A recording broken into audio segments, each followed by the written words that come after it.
दोस्तों स्वागत है आप सभी का रोजगार मालिक चैनल पर। दोस्तों आज हम आपके लिए रोलेट एक्ट एवं जलियांवाला बाग हत्याकांड 1919 से संबंधित कुछ महत्वपूर्ण क्वेश्चन लेकर आए हैं जो बार बार एग्जाम में पूछे जाते हैं। दोस्तों इंपॉर्टेंट टॉपिक है, हर एग्जाम में यहाँ से क्वेश्चन बनते हैं।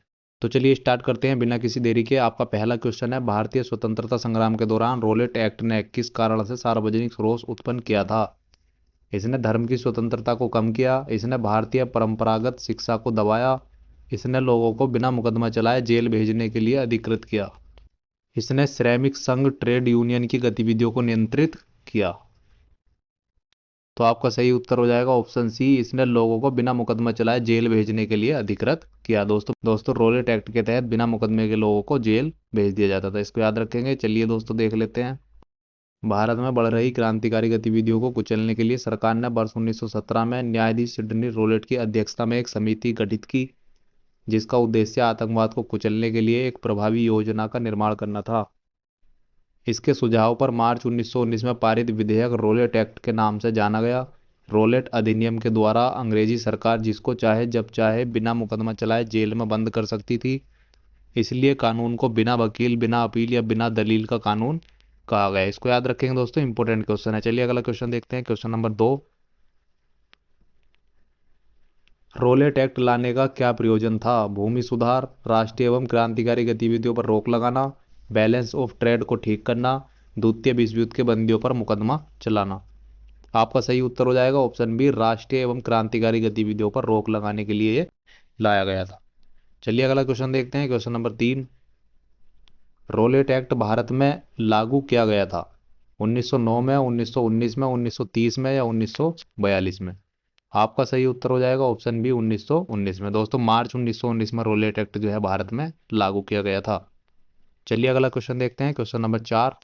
रोलेट एक्ट का लक्ष्य क्या था? युद्ध प्रयासों को अनिवार्य आर्थिक समर्थन, बिना मुकदमा चलाए बंदी बनाना और मुकदमे की सुनवाई संक्षिप्त प्रक्रिया द्वारा करना, खिलाफत आंदोलन का दमन, प्रेस स्वतंत्रता पर प्रतिबंध लगाना। तो आपका सेम क्वेश्चन दोस्तों हो जाएगा, आपका सही उत्तर हो जाएगा ऑप्शन बी, बिना मुकदमा चलाए बंदी बनाना और मुकदमे की सुनवाई संक्षिप्त प्रक्रिया द्वारा करना। इसको याद रखेंगे। चलिए अगला क्वेश्चन देखते हैं, क्वेश्चन नंबर 5। रोलेट सत्याग्रह के संदर्भ में निम्नलिखित में से कौन से कथन सही हैं? रोलेट अधिनियम सेडिशन कमेटी की सिफारिश पर आधारित था, सही हो जाएगा। रोलेट सत्याग्रह में गांधी जी ने होम रूल लीग का उपयोग करने का प्रयास किया, ये भी सही हो जाएगा। साइमन कमीशन के आगमन के विरुद्ध हुए प्रदर्शन रोलेट सत्याग्रह के साथ साथ हुए। तो दोस्तों साइमन कमीशन और रोलेट एक्ट सत्याग्रह प्रदर्शन का आपस में कोई संबंध नहीं है, ये वाला गलत हो जाएगा। तो आपका सही उत्तर हो जाएगा ऑप्शन बी, केवल 1 और 2। रोलेट एक्ट एक काला कानून था जिसमें किसी भी व्यक्ति को संदेह के आधार पर गिरफ्तार किया जा सकता था। रोलेट अधिनियम सेडिशन कमेटी की सिफारिश पर आधारित था। इसका गठन भारत में क्रांतिकारी गतिविधियों को दबाने के लिए किया गया था। वर्ष 1919 में जब गांधी जी ने रोलेट एक्ट के खिलाफ सत्याग्रह की अपील की तो सभी लोग इसमें शामिल हो गए, जिन्हें होम रूल आंदोलन ने राजनीतिक रूप से जागरूक बनाया था। साइमन आयोग भारत में 3 फरवरी 1928 को पहुंचा, जिसके विरोध में सभी प्रमुख नगरों तथा कस्बों में हड़ताल रही तथा साइमन वापस जाओ के नारे से इसका स्वागत किया गया। तो इसको याद रखेंगे। चलिए अगला क्वेश्चन देखते हैं, क्वेश्चन नंबर 6।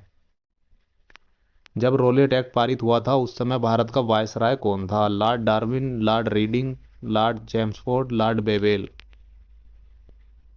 आपका सही उत्तर हो जाएगा option C, Lord Chelmsford.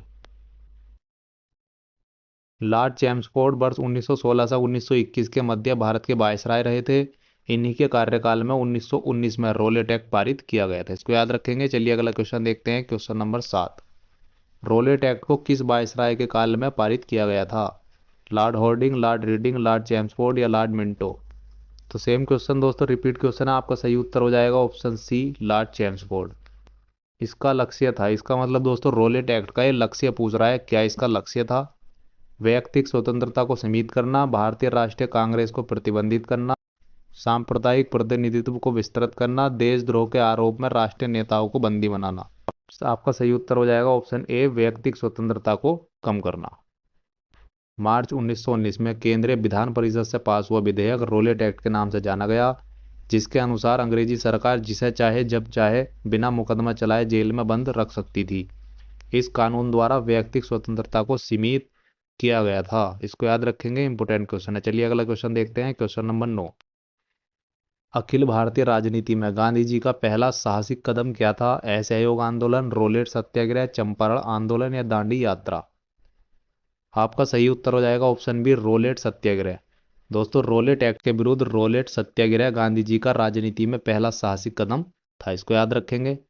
Akhil Bharatiya राजनीति में गांधी जी का पहला साहसिक कदम रोलेट एक्ट के विरुद्ध वर्ष 1919 में प्रारंभिक सत्याग्रह था।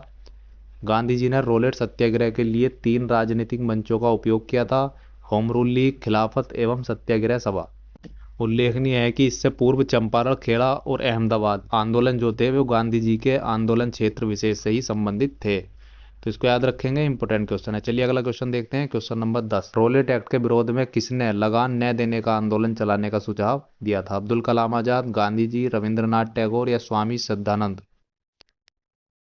आपका सही उत्तर हो जाएगा option D, Swami Shraddhanand. Roulette act को बिना वकील, बिना अपील और बिना दलील का कानून या काला कानून कहा जाता था। इसके तहत ब्रिटिश सरकार किसी भी व्यक्ति को बिना किसी कारण बताए गिरफ्तार कर सकती थी। इसके विरोध में स्वामी सिद्धानंद ने लगान न देने का आंदोलन चलाने का सुझाव दिया था, इसको याद रखेंगे, इंपोर्टेंट क्वेश्चन है। चलिए अगला क्वेश्चन देखते हैं, question number 11। The anarchical and revolutionary crime act 1919 को सामान्य बोलचाल में क्या कहा जाता था? Rowlatt act, Pitt's India act, Indian arms act या अल्बर्ट बिल? तो आपका सही उत्तर हो जाएगा ऑप्शन ए, रोलेट एक्ट। दोस्तों, रोलेट एक्ट को the anarchical and revolutionary crime act 1919 कहा जाता था। इसको सामान्य बोलचाल में रोलेट एक्ट के नाम से जाना जाता था, इसको याद रखेंगे, इंपोर्टेंट क्वेश्चन है। चलिए अगला क्वेश्चन देखते हैं, क्वेश्चन नंबर 12। कौन सी महत्वपूर्ण घटना जलियांवाला बाग नरसंहार के तुरंत पूर्व घटित हुई थी? जलियांवाला बाग से तुरंत पहले कौन सी घटना घटित हुई थी? असहयोग आंदोलन, असहयोग आंदोलन, रोलेट एक्ट का बनना, सांप्रदायिक अवार्ड, साइमन कमीशन का भारत आना? आपका सही उत्तर है ऑप्शन बी, रोलेट एक्ट का बनना। दोस्तों, रोलेट एक्ट बनने के विरोध में जलियांवाला बाग में जो है प्रदर्शन चल रहा था, इसको देख लेंगे दोस्तों। रोलेट एक्ट मार्च 1919 में लागू किया गया था, जिसके विरोध में गांधी जी ने 6 अप्रैल 1919 को देशव्यापी हड़ताल का आयोजन कराया था। जलियांवाला बाग अमृतसर में 13 अप्रैल 1919 को शांतिपूर्ण जनसभा में जनरल डायर ने नरसंहार कराया था, यह गोली चलाने का आदेश दिया था। तो इसको दोस्तों, इसको याद रखेंगे, रोलेट एक्ट के तुरंत बाद जलियांवाला बाग हत्याकांड हुआ था, इसको याद रखेंगे। चलिए अगला question, question number 13। Jallianwala Bagh हत्याकांड कब हुआ था? 5 मई 1918, 1 अप्रैल 1919, 13 अप्रैल 1919 या 29 अप्रैल 1919? तो आपका सही उत्तर हो जाएगा ऑप्शन सी, 13 अप्रैल 1919। चलिए अगला क्वेश्चन देखते हैं, क्वेश्चन नंबर 14। जलियांवाला बाग नरसंहार किस गांधीवादी सत्याग्रह के संबंध में हुआ था? स्वदेशी सत्याग्रह, रोलेट सत्याग्रह, बारदोली सत्याग्रह, व्यक्तिगत सत्याग्रह, इनमें से कोई नहीं या एक से अधिक? आपका सही उत्तर हो जाएगा ऑप्शन बी, रोलेट सत्याग्रह। दोस्तों, रोलेट एक्ट के विरोध में रोलेट सत्याग्रह चल रहा था, जिसमें जलियांवाला बाग हत्याकांड हुआ था, इसको याद रखेंगे। चलिए अगला क्वेश्चन देखते हैं, क्वेश्चन नंबर 15। वर्ष 1919 भारतीय इतिहास से किस प्रकार संबंधित है? कलकत्ता से दिल्ली राजधानी का बदले जाना, जलियांवाला बाग त्रासदी, बंगाल विभाजन या खिलाफत आंदोलन? आपका सही उत्तर हो जाएगा ऑप्शन बी, जलियांवाला बाग त्रासदी या जलियांवाला हत्याकांड 1919 में हुआ था, इसको याद रखेंगे। चलिए अगला question, question number 16। Jallianwala Bagh कत्लेआम किस शहर में हुआ था? मेरठ में, आगरा में, अमृतसर में या लाहौर में? आपका सही उत्तर हो जाएगा ऑप्शन सी, अमृतसर में 1919 में हुआ था। चलिए अगला question, question number 17। General Dyer का नाम किस घटना से जुड़ा हुआ है? ब्लैक होल कलकत्ता, रानी दुर्गावती की लड़ाई, 1857 का संग्राम या जलियांवाला बाग हत्याकांड? आपका सही उत्तर हो जाएगा ऑप्शन डी, जलियांवाला बाग हत्याकांड में जनरल डायर ने गोली चलाने का आदेश दिया था। चलिए दोस्तों, अगला क्वेश्चन देखते हैं, क्वेश्चन नंबर 18। काफी संख्या में लोग अमृतसर के जलियांवाला बाग में 13 अप्रैल 1919 को एकत्रित हुए थे, किसकी गिरफ्तारी के विरोध में एकत्रित हुए थे? स्वामी श्रद्धानंद और मजरूल हक, मदन मोहन मालवीय और मोहम्मद अली जिन्ना, महात्मा गांधी और अब्दुल कलाम आजाद, डॉक्टर सैफुद्दीन किचलू और डॉक्टर सत्यपाल? आपका सही उत्तर हो जाएगा option D, doctor Saifuddin Kitchlew और डॉक्टर सत्यपाल। पंजाब के 2 लोकप्रिय नेता डॉक्टर सैफुद्दीन किचलू और डॉक्टर सत्यपाल की गिरफ्तारी और ब्रिटिश दमन का विरोध करने के लिए 13 अप्रैल 1919 को बैसाखी के दिन अमृतसर के जलियांवाला बाग हत्याकांड में एक सार्वजनिक सभा बुलाई गई थी, जहां जनरल डायर ने निहत्थी शांतिपूर्ण भीड़ पर गोलियां चलाकर लगभग 1000 लोगों की हत्या कराई, जबकि सरकार की रिपोर्ट के अनुसार 379 लोग मारे गए थे।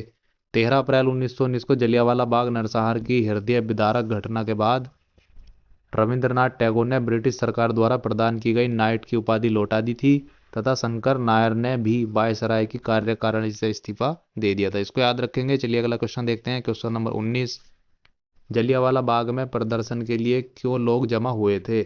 गांधी जी और लाला लाजपत राय की गिरफ्तारी के प्रति विरोध के प्रदर्शन में, किचलू तथा सत्यपाल को बंदी बनाने के विरोध में प्रदर्शन करने, बैसाखी की प्रार्थना के लिए, पंजाब सरकार के अमानवीय क्रियाकलापों के प्रति विरोध प्रकट करने के लिए। तो आपका सही उत्तर हो जाएगा ऑप्शन बी, किचलू तथा सत्यपाल के बंदी बनाने के विरोध में प्रदर्शन करने के लिए एकत्रित हुए थे। चलिए दोस्तों अगला क्वेश्चन देखते हैं। क्वेश्चन नंबर 20, 30 मई 1919 को अपना अलंकरण या ऑनर भारत सरकार को लौटाने वाले व्यक्ति कौन थे? जमनालाल बजाज, तेज बहादुर सप्रू, महात्मा गांधी या रविंद्रनाथ टैगोर? आपका सही उत्तर हो जाएगा ऑप्शन डी, रविंद्रनाथ टैगोर। 13 अप्रैल 1919 को जलियांवाला बाग नरसंहार की हृदय विदारक घटना के बाद रविंद्रनाथ टैगोर ने 30 मई को ब्रिटिश सरकार द्वारा प्रदान की गई नाइट की उपाधि को लौटा दिया। टैगोर ने कहा, समय आ गया है जब सम्मान के तमगे अपमान के बेतुके संदर्भ में हमारे कलंक को संतुष्ट कर देते हैं। जहां तक मेरा प्रश्न है, मैं सभी विशेष उपाधियों से रहित होकर अपने देशवासियों के साथ खड़ा होना चाहता हूं। इसको याद रखेंगे दोस्तों। आज के लिए इतना ही काफ़ी है। यदि आपको वीडियो पसंद आया हो और आगे भी इसी तरह की वीडियो प्राप्त करना चाहते हो तो हमारे चैनल को सब्सक्राइब करें और बेल आइकन को दबा दें।